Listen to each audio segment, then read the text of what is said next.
Hey, what's going on, everyone? This is Derek Plavin, and welcome back to episode 35 of How to Practice Jazz Guitar Efficiently. I'm sure some of you are sick of hearing this, but for the newbies, this is the first video you've ever seen on this channel before. I would really recommend that you go back to episode 1 and take your time and go through the videos in order whenever you can, but do that if you really want to benefit the most from this channel, because this is really like a free online jazz guitar course that unfolds in a logical sort of manner. Alright, but since you clicked on this one today, maybe check this one out first and see if you like it, and then you can take it from there. So today's episode will be the last one for now that discusses working on our time. Of course, there's always going to be more things that you could learn, but I think I gave you plenty to chew on already. It's actually kind of amazing to me that every episode since episode 21, with the exception of 2 that were really just musical performances, have all been relating the way I see it to this overarching topic, in my opinion. So, including today's video, that makes 13 videos that are full of long, overly detailed rambles to help you get started with improving your time. So if you're really focusing on trying to develop this area of your playing, make sure to check those videos out if you haven't already, because I really do believe that these are a lot of the fundamental things that truly do produce results, assuming you put in the consistent work. Anyway, today I want to show you 2 more exercises that you could do with the metronome that really specifically focus on developing your internal sense of time. And these are going to fall more within a linear or melodic context versus something like a more chordal context like you might get with certain comping exercises that we've talked about. These exercises are pretty common. You may have heard some of this stuff before, but I'm including it in the spirit of being complete.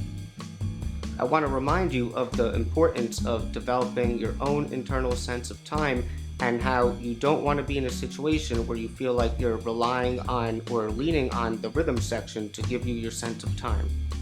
Like I've said before, you should be able to, ideally speaking, improvise a solo, for example, completely by yourself with no accompaniment or metronome, and be able to accurately convey the time as well as the harmony to the listener. And I believe that these exercises today can really help with that. Okay, so the idea behind the first exercise is pretty straightforward. All it is you're going to take something that you would play, and this could be something that is preconceived, like a melody to a tune or a transcribed or composed solo perhaps, or it can be something that is improvised or spontaneous, and then you're going to practice it in a way where the metronome is progressively giving you less and less information, which shifts you more and more into a scenario where you truly are taking responsibility for the time. You see, ideally speaking, to have perfect time would be to be able to play something in time completely by yourself with no metronome or backing at all. But from a practicing perspective, I don't think that this would be really that helpful, since practicing, just like the great Hal Galper says, is more of a goal-oriented thing, where when you're playing for real, that's more process-oriented.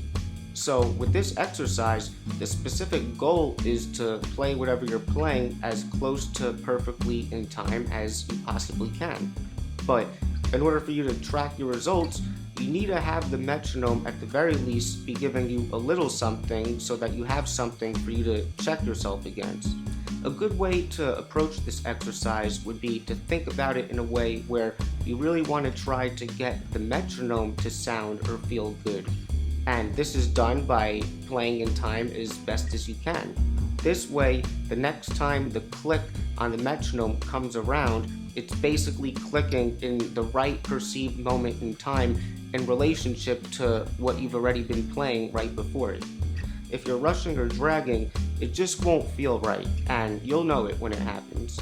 You can think of it more like the metronome is playing along with you, and you have to give it perfect time so that it can accurately play along with what you're doing, essentially.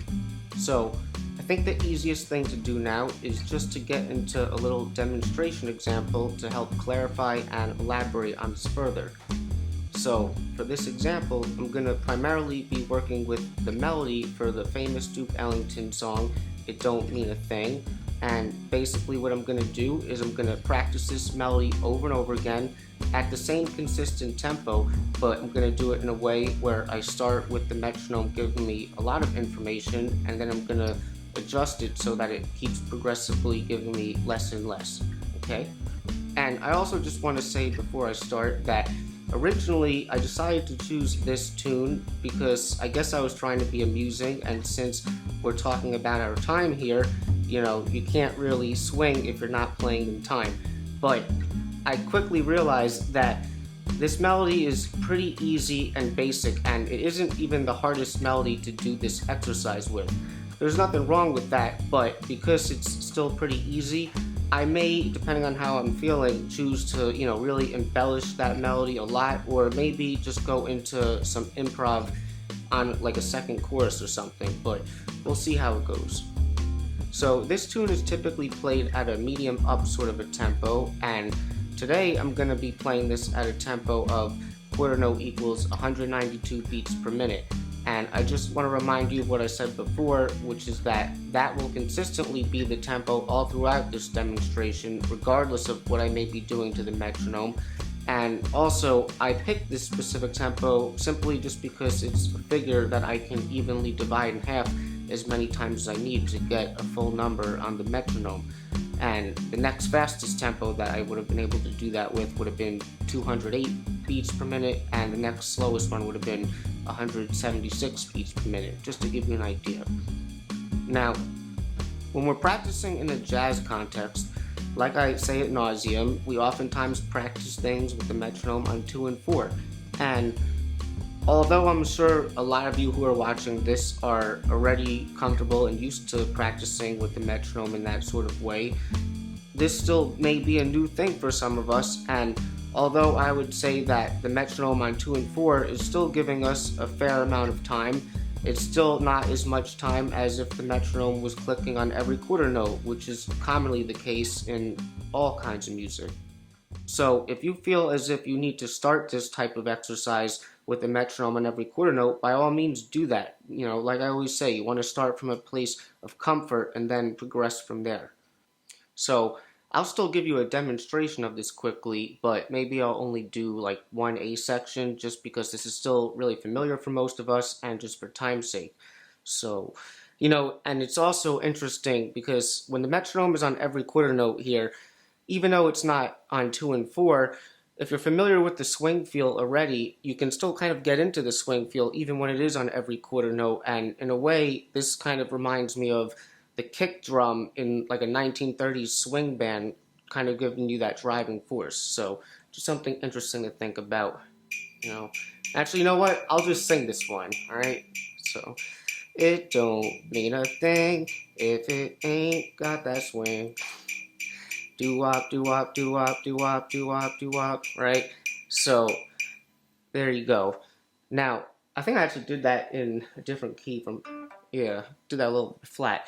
So, we're going to move it right along. So, most people are going to start with the metronome on 2 and 4, and if we just have that, that would be now putting the metronome at 96 beats per minute, right? So, here's the melody. 1, 2, 1, 2, 3.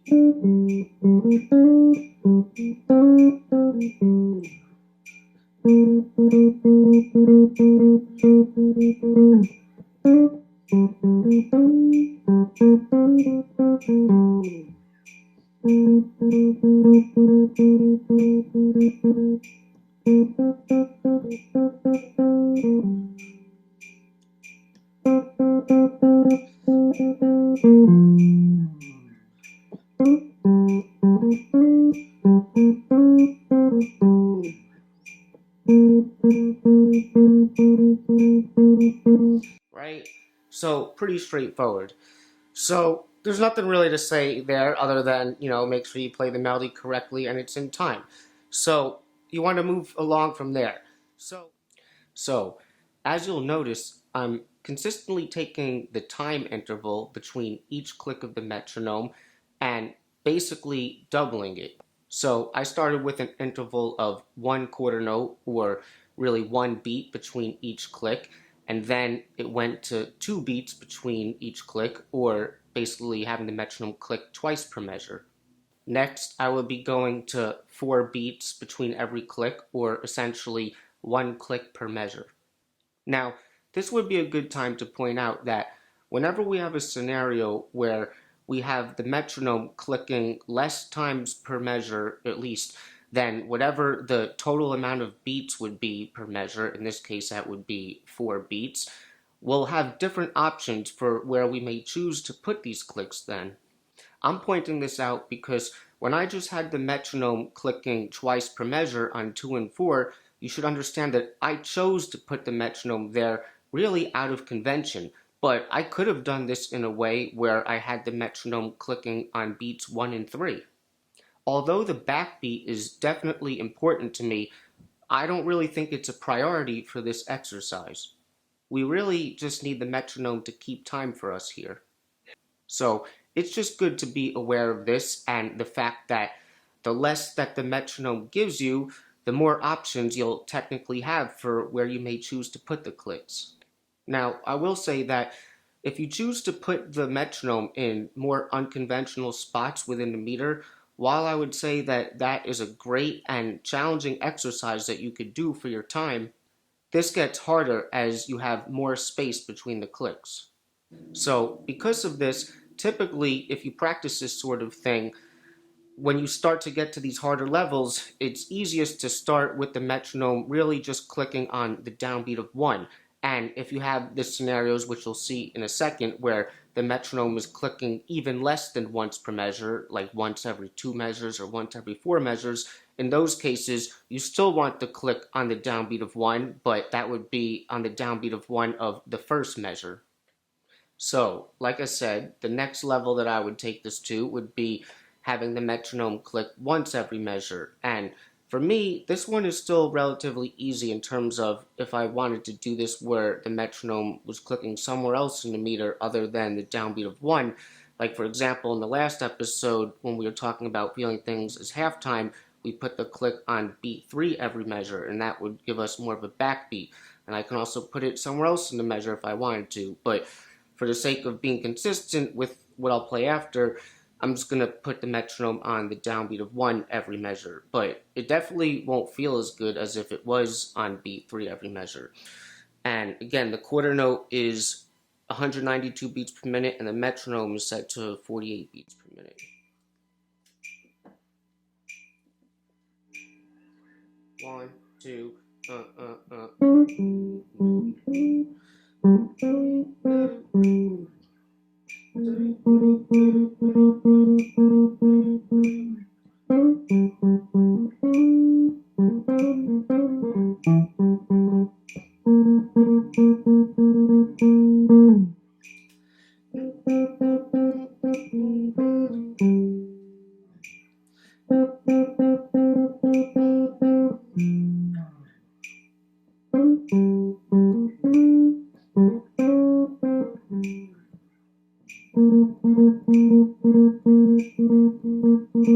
Alright, so just getting a little loose with the melody there, but it's fine.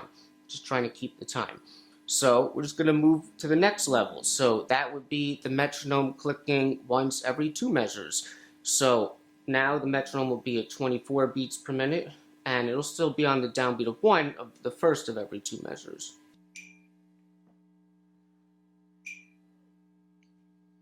1, 2, 3, 4, 1, 2,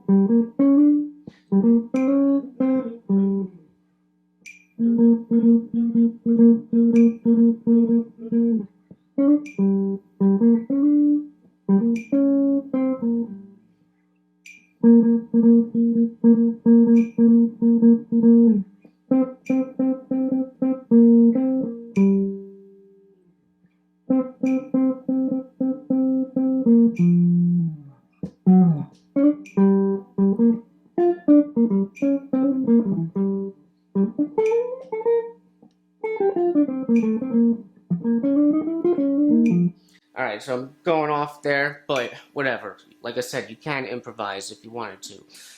Probably should just keep with the melody though.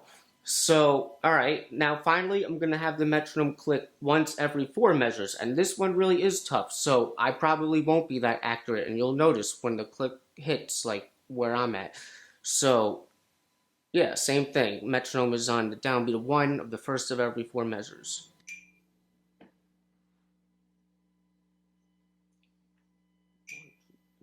One, two, three, four, 1, 2, 3, 4.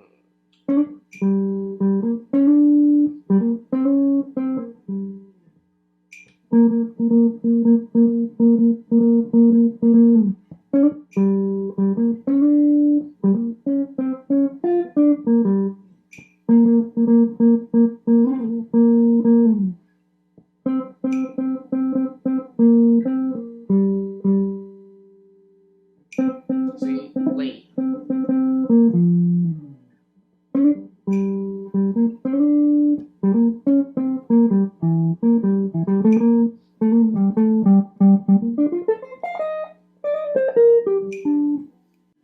Alright, so that was kind of crappy at the end, but it's actually kind of good that I make some mistakes because this way you can see, when that happens, that's where you have to put the work in. Okay, so now I'm going to get into the next exercise. Now, obviously, we can't talk about our time without talking about the rhythm of what we may actually be playing. And this exercise, I feel, really specifically zooms in on developing the accuracy of the actual rhythms that we may play. This is done by literally practicing all of the subdivisions, or at least all of the main ones for now, independently and consistently in time with a meter. Now, if I piggyback off of the last exercise for a second, when you do this one, even though you may want to start with the metronome on 2 and 4, or maybe even every quarter note if you need, you want to really get to the point with this exercise where you can at least feel comfortable doing this with the metronome only clicking on beat 1 of every measure.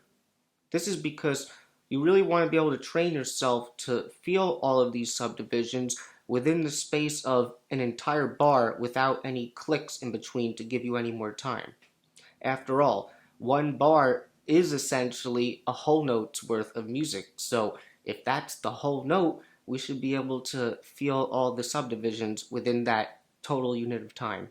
Now, when you start to get really comfortable, you'll want to do this in a way where you have the metronome clicking on the downbeat of 1 every other measure, the first of every 2 measures, and that's how I'm going to do it here today. You really think you're better than me, don't you? But for you, just know where your comfort zone is for now and make sure you start there. Now, when I do this, I generally start with the longest rhythm, which would be a whole note, and then I progressively go down the line to shorter and shorter duration subdivisions. And I also want you to keep in mind, because we're doing this in 4/4 today, but you can do this exact same kind of exercise in other time signatures as well, and that would be a little bit more advanced, but you want to get started with this foundation first. So just so you're aware of what this order is going to be before I demonstrate, you're going to start with a whole note, and there's only one kind of whole note, and then for all the lower subdivisions, it's basically dotted note, regular note, triplet. So after a whole note, the next longest subdivision would be a dotted half note, then a half note, then a half note triplet. Then you would have a dotted quarter note, quarter note triplet, dotted eighth, eighth note triplet, and then 16th is kind of short, so you can do like regular 16ths and maybe 16th note triplet if you want, but that's the general order. And also, as you'll see, for now there's 2 main ways that you could really practice this. You could play literally the same constant note over and over again within a subdivision, or you may choose to play, up and down a scale or something like that. And the shorter the subdivisions get, the more you may do it scalarly, and with whole notes, you may just want to do it with one note. And finally, before I get into it, since we're in 4/4, in this case, it could be really good to tap our foot along with what we're doing, either on 1 and 3, or maybe even just 1. And I feel like that really helps connect us internally to the time when we're playing, okay? Okay, so I'm going to try to get through this quickly. I know I usually like to give a lot of detail, but to show the full extent of this would take up too much time right now.